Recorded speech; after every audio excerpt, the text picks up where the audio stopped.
irmãos, é uma grande alegria estar aqui com vocês em mais uma aula da nossa Escola Bíblica Dominical.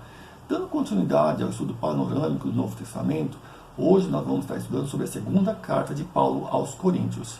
Recapitulando então a primeira carta, nós vimos que Paulo, nessa carta, ele trata vários assuntos dos quais a igreja estava passando. Por exemplo, a questão da divisão por partidarismo, a questão da liderança, imoralidade na igreja, a questão da falta de disciplina na igreja, a questão da imoralidade sexual, ou seja, a fornicação, sexo antes do casamento, a questão da homossexualidade, a questão do adultério, sexo depois do casamento, a questão de quem é mais espiritual, se eram os casados ou solteiros, a questão de ter ou não ter sexo no casamento, a questão da idolatria, alimentos oferecidos aos ídolos, a questão do véu da igreja, os dons do Espírito.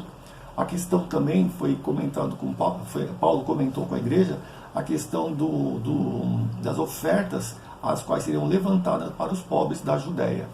E ele tratou também de um assunto que era a questão da ressurreição do corpo. Isso foi lá no finalzinho, e isso aí tratava do que? Uma questão doutrinária.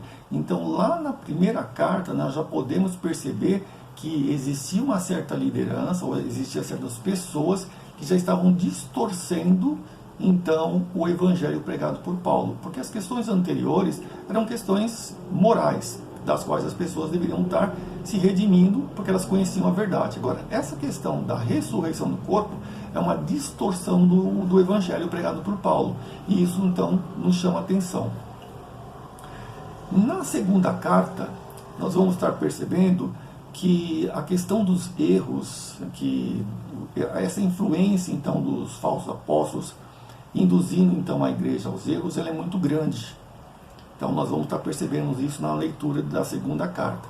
E o que estava acontecendo, né? Esses falsos apóstolos, não só eles estavam induzindo a igreja ao erro, implantando, querendo colocar um novo evangelho, pregando um Jesus diferente, eles estavam também minando a autoridade de Paulo. Então isso estava prejudicando a igreja, porque Paulo eles tinham como o seu fundador, aquele que esteve lá 1 ano e meio com eles, ensinando a palavra de Deus. E esses, então, apóstolos, né, até Paulo usa a expressão super apóstolos, eles então estavam querendo então tirar toda essa autoridade de Paulo. Obviamente era uma estratégia, tirando então a autoridade de Paulo, obviamente o que eles falassem então seria verdade. Essa carta, eu dividi em certos grupos para nosso melhor entendimento. Então nós temos aqui um primeiro assunto, o adiamento da terceira visita. Paulo teve a oportunidade de visitar 2 vezes, ele ia visitar uma terceira vez, mas ele resolve então escrever a carta de 2 Coríntios. A questão da carta severa, ele, durante então a narrativa da segunda carta de Paulo aos Coríntios, ele vai comentar de uma certa carta que nós não temos. A defesa de Paulo contra os falsos apóstolos. Então Paulo vai ali, está redigindo ali os seus termos, comentando então tudo aquilo, a sua defesa, né, contra então os falsos apóstolos. E por fim, que não menos importante, obviamente, a questão da oferta para os irmãos da Judéia.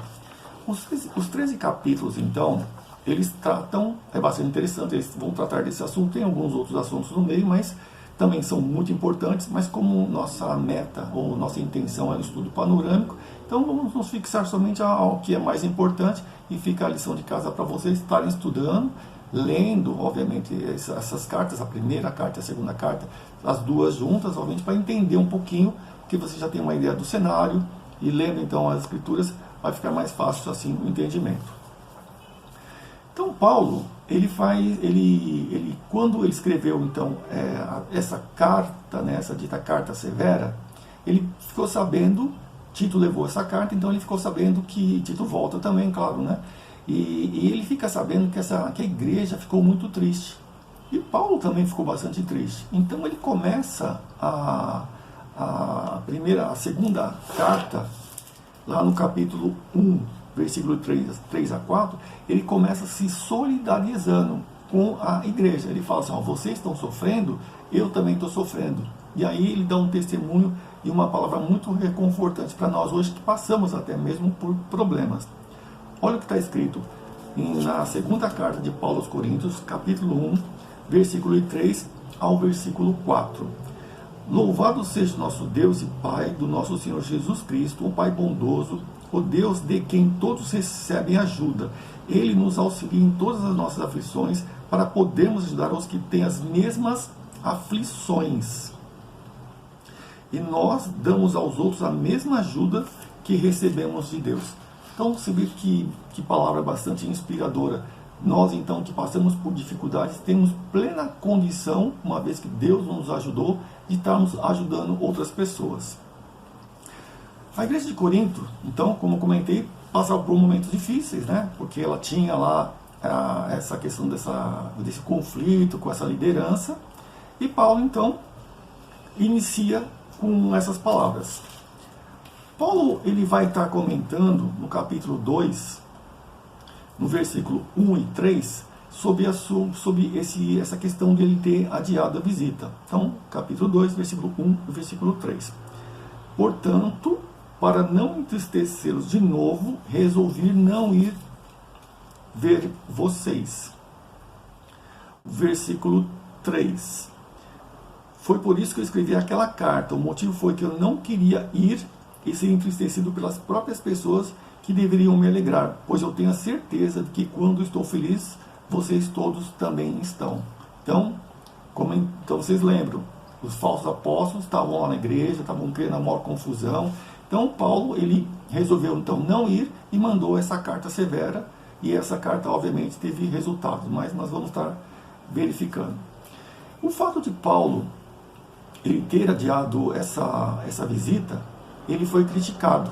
Então tudo que Paulo fez, tudo que Paulo falou era motivo de ser criticado.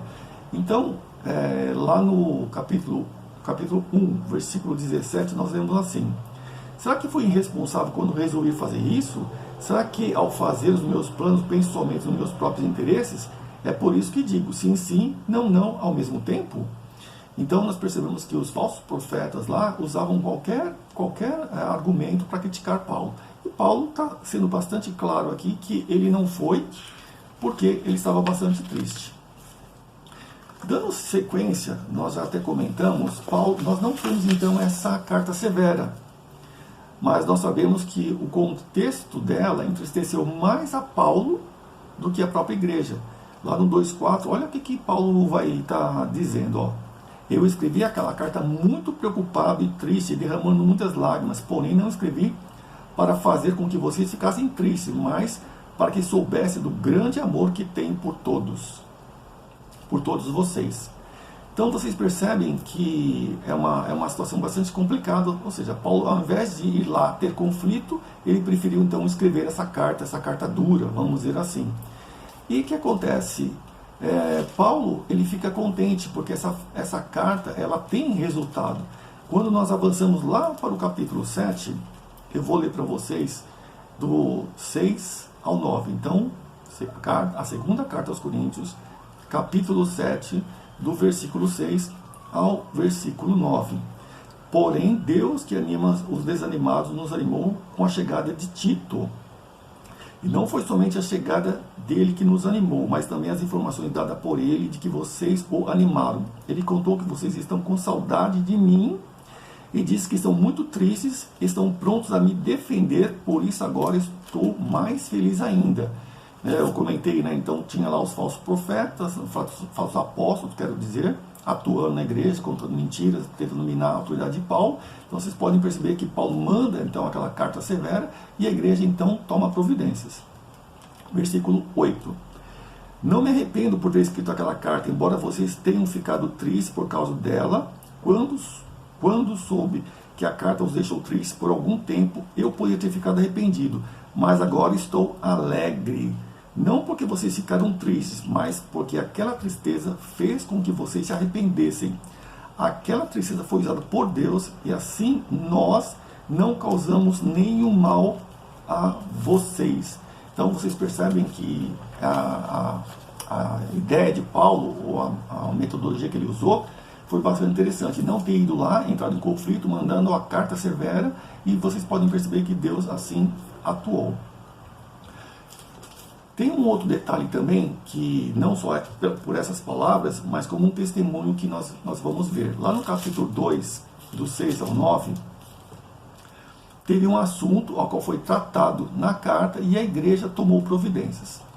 Então, nós temos aqui 2 Coríntios, capítulo 2, versículo de 6 a 9. Basta o castigo que a maioria já deu a ele.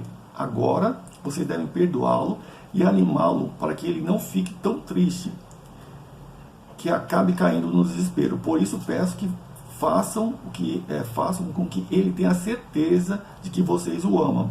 E foi por isso também que eu escrevi aquela carta. Eu queria pôr vocês à prova e saber se estão sempre prontos a obedecer meus ensinos.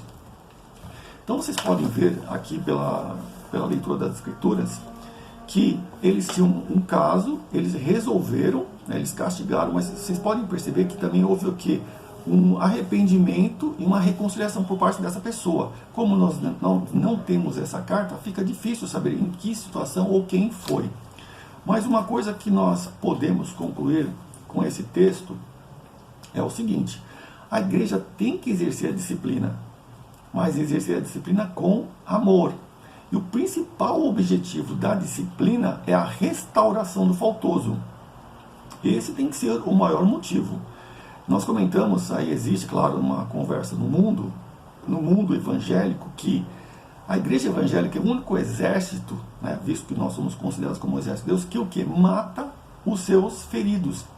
Então, muitas vezes a igreja tem uma pessoa que está em pecado, ao invés de nós pegarmos, né, como irmãos, nós sentarmos com ela, orientarmos, exortarmos e pedirmos a Deus orientação para o pastor ou para a liderança, para que possamos estar restaurando ela ao corpo da igreja e a comunhão com Deus. Muitas vezes nós apontamos o dedo e acusamos. Ela, se sentindo inferiorizada, é o que ela faz: sai da igreja, sai da comunhão da igreja, sai das bênçãos de Deus. Então vocês percebem que muitas vezes a igreja, então, e principalmente no passado, que quando alguma pessoa caía em pecado, ela excluía. Graças a Deus que hoje não. Hoje a igreja tem uma nova mentalidade. Uma vez que a pessoa está em pecado, se ela quiser, então ela pode estar se reconciliando, estando numa igreja que dê então esse apoio para ela, obviamente. Essa questão da carta severa, então, como eu já comentei, nós não temos essa carta, fica difícil estar especulando, mas vocês percebem pelos versículos que eu li que ela teve efeito, ou seja, Paulo evitou um conflito direto, mandou a carta, a igreja tomou ciência, tomou providência e agiu como o Senhor queria. Um segundo ponto do estudo da segunda carta de Paulo aos Coríntios é a questão da defesa de Paulo contra os falsos apóstolos.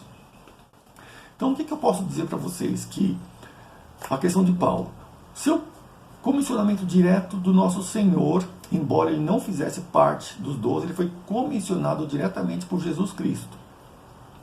Seu testemunho pessoal, seu trabalho realizado entre eles lá, os cristãos, sua dedicação e amor dispensados validam o ministério. Então Paulo vai aqui narrar na carta tudo o que ele tem feito, e isso prova que ele é um apóstolo dedicado, não só que ensina a palavra, mas que também cuida.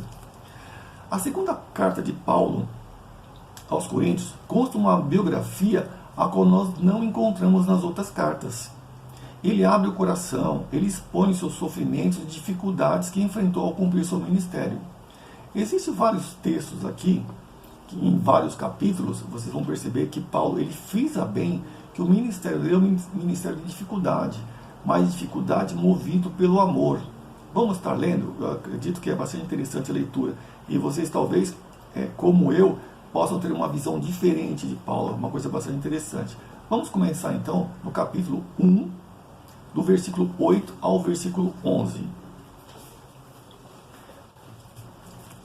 Irmãos, queremos que saibam das aflições pelas quais passamos na província da Ásia.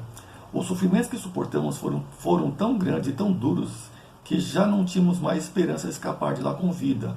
Nós nos sentimos como condenados à morte, mas isso aconteceu para que aprendêssemos a confiar não em nós mesmos, e sim em Deus, que ressuscita os mortos. Ele salvou e continuará a nos salvar desses terríveis perigos de morte, Sim, nós temos posto nele a nossa esperança, na certeza que ele continuará a nos salvar. Enquanto vocês nos ajudam orando por nós, assim Deus responderá às muitas orações feitas em nosso favor e nos abençoará. E muitos lhe agradecerão as bênçãos que ele nos dá. Então Paulo até inclui aqui, ele cria, mas ele nos dá a ideia então do ministério da oração. No capítulo 4, então vamos no capítulo 4, o versículo 7 ao versículo 11. Porém, nós que temos esse tesouro espiritual somos como potes de barro, para que fique claro que o poder supremo pertence a Deus e não a nós. Muitas vezes ficamos aflitos, mas não somos derrotados. Algumas vezes ficamos em dúvida, mas nunca ficamos desesperados. Temos muitos inimigos, mas nunca nos falta um amigo. Às vezes somos gravemente feridos, mas não somos destruídos. Levamos sempre nosso corpo mortal à morte de Jesus, para que também a vida dele seja, aqui novamente, levamos sempre em nosso corpo mortal a morte de Jesus, para que também a vida dele seja vista em nosso corpo. Durante a vida inteira, estamos sempre em perigo de morte por causa de Jesus, para que a vida dele seja vista em nosso corpo mortal. Capítulo 6, versículo 4 e a 5. Então, 6, 4 e 5. Pelo contrário, em tudo mostramos que somos servos de Deus, suportando com muita paciência as aflições, os sofrimentos e as dificuldades. Temos sido chicoteados, presos e agredidos nas agitações populares, temos trabalhado demais, temos ficado sem dormir e sem comer. Capítulo 11, a parte B, do versículo 23 ao versículo 28. Pois eu tenho trabalhado mais do que eles e tenho estado mais vezes na cadeia. Tenho sido chicoteado mais do que eles e muitas vezes estive em perigo de morte. Em 5 ocasiões os judeus me deram 39 chicotadas, 3 vezes os romanos me bateram com porretes, uma vez fui apedrejado, 3 vezes o navio que eu estava viajando afundou. Numa dessas vezes passei 24 horas boiando no mar. Nas muitas viagens que fiz, tenho estado em perigos de inundações e de ladrões, em perigos causados pelos meus patrícios judeus e também os não-judeus. Tenho estado em meio de perigos nas cidades, no deserto, em alto mar, e também em perigos causados pelos falsos irmãos. Tenho tido trabalhos e canseiras, muitas vezes tenho ficado sem dormir, tenho passado fome e sede, tem me faltado casa, comida e roupas. Além dessas outras coisas, ainda me pesa diariamente sobre mim a preocupação que tenho pelas igrejas. Então vocês percebem aqui, pela narrativa de Paulo, que Paulo então sofreu bastante. Paulo foi chicoteado lá pelos judeus, Paulo sofreu também pelos romanos, e até uma curiosidade, é claro, ser chicoteado pelos judeus realmente foi terrível, mas no caso dos romanos, ele comenta aqui que 3 vezes os romanos me bateram. Os romanos, eles tinham como política não simplesmente a punição do faltoso, mas eles se excediam normalmente nessas questões para justamente servir como exemplo para as outras pessoas.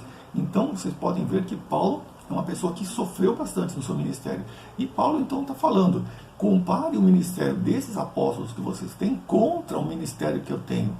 Então, essa é uma chamada à consciência dos irmãos de Corinto.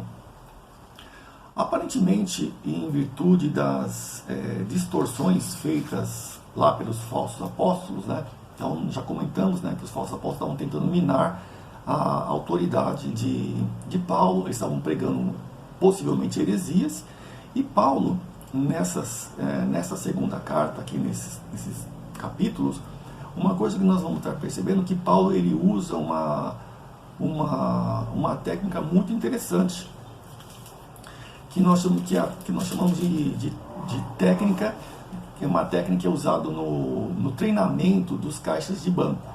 Então, um caixa de banco, ele não é treinado, claro, ele tem que trabalhar com dinheiro. O caixa de banco é uma coisa que, apesar que hoje em dia está se diminuindo bastante essa profissão, essa necessidade de serviço, mas ainda existe.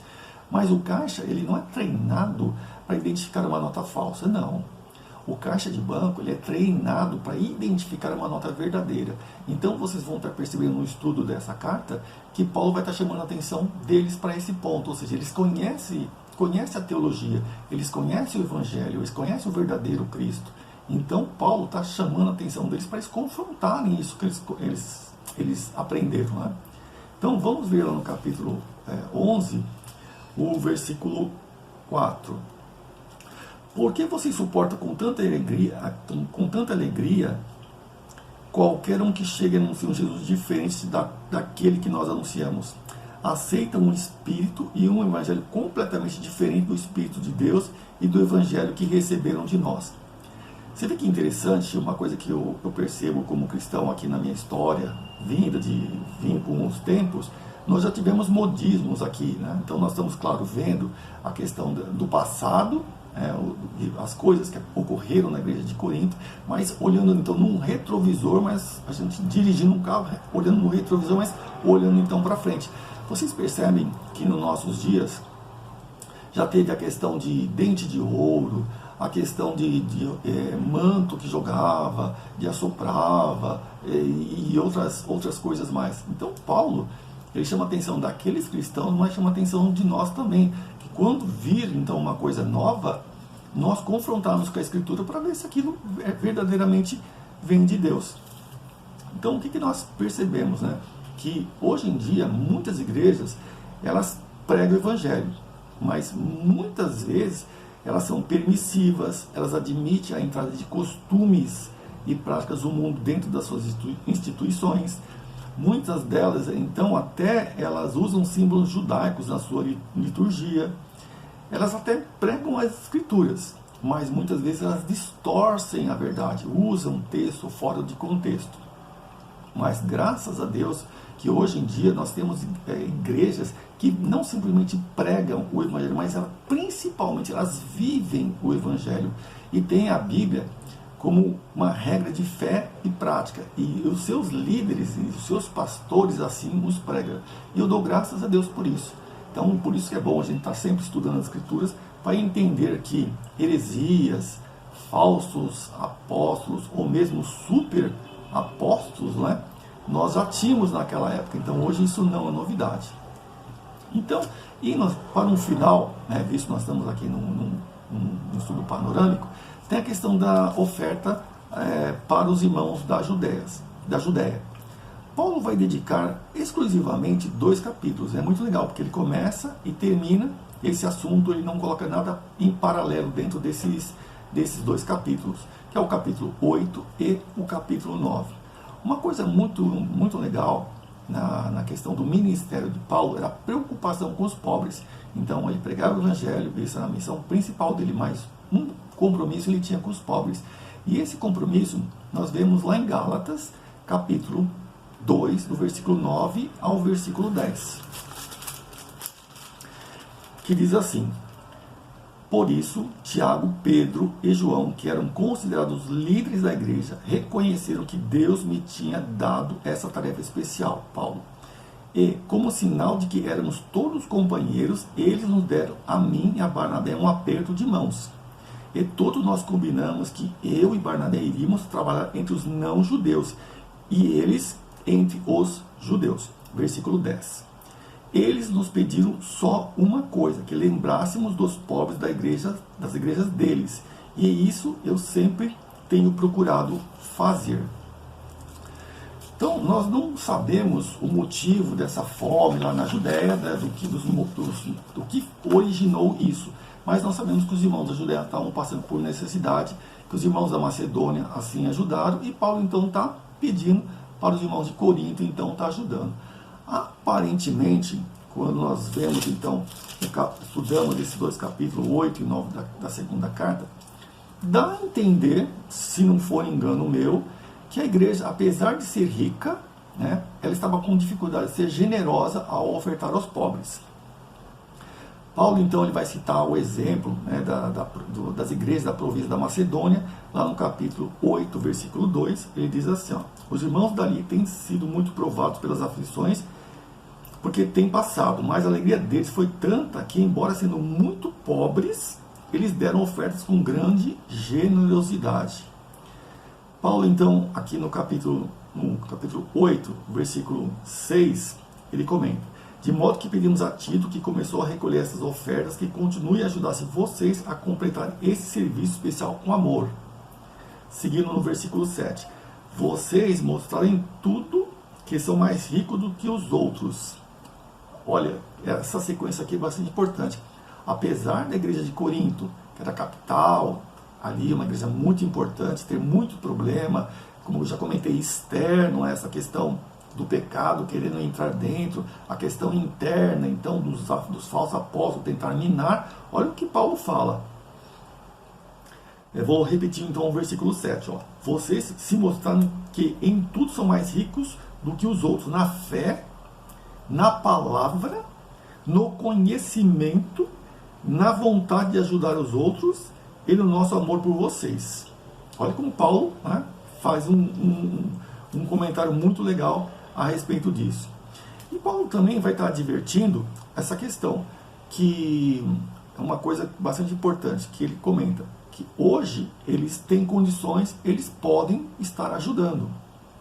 Que no futuro, se eles precisarem, as outras igrejas vão ajudar ele. Nós lemos isso lá na parte B do versículo 14 do capítulo 8. Ó.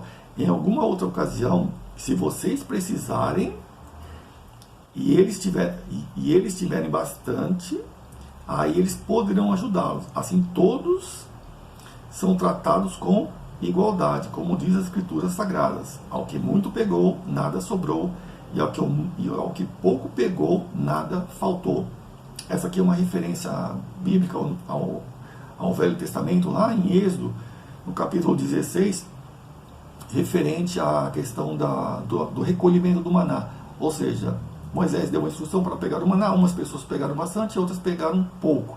Mas no final, quando elas foram conferir, quem pegou muito estava certinho, e quem pegou pouco estava também certinho. Então, ele está comentando então, para os membros da igreja que serem fiéis, que eles então, se um dia precisassem, seriam também ajudados. E aqui no final desse tema, é um tema bastante interessante, que é muito usado por igrejas, né? E muitas vezes as igrejas usam de má fé quando tratam desse assunto. É a questão da lei da semeadura. Então, lá no capítulo 9, do versículo 6 ao versículo 8. Lembre-se disso: quem planta pouco, colhe pouco; quem planta muito, colhe muito. Que cada um dê a sua oferta conforme resolveu no coração, não com tristeza nem por obrigação, pois Deus ama quem dá com alegria.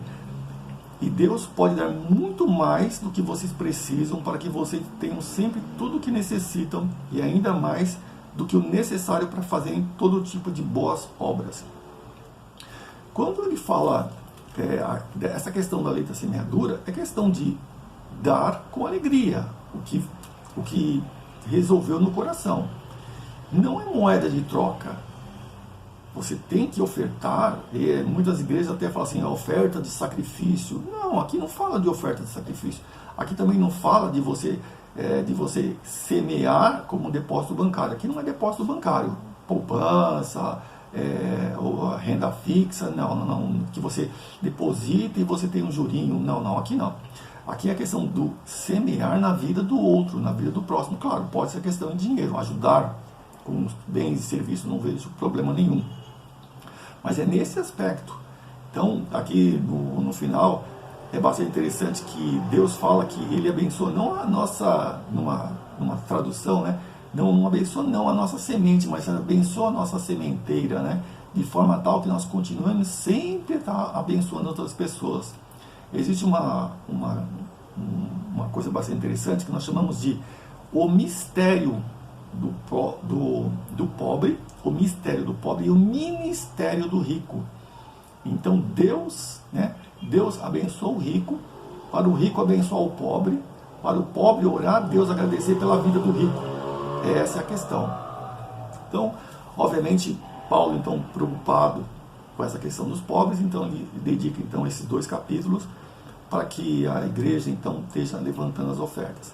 E então, para o encerramento, no capítulo 13, ele dá os últimos conselhos e saudações, e eu vou estar só comentando sobre essa questão do versículo 13, 13 e 13, que é a bênção chamada bênção apostólica, muito conhecida por nós, porque nossos cultos sempre terminam com essa bênção. Para mim, eu acho super importante. Que a graça do nosso Senhor Jesus Cristo, o amor de Deus e a presença do Espírito Santo esteja com todos vocês. Amém. Eu agradeço a Deus pela essa oportunidade que eu tive. Foi então um estudo panorâmico, né, uma visão assim superficial. Eu espero que vocês tenham tido a oportunidade de estar aprendendo, né? Fica um compromisso de vocês estarem então estudando e lendo as Escrituras.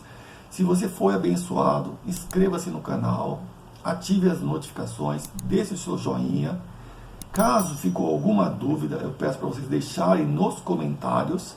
O meu muito obrigado e que Deus abençoe vocês.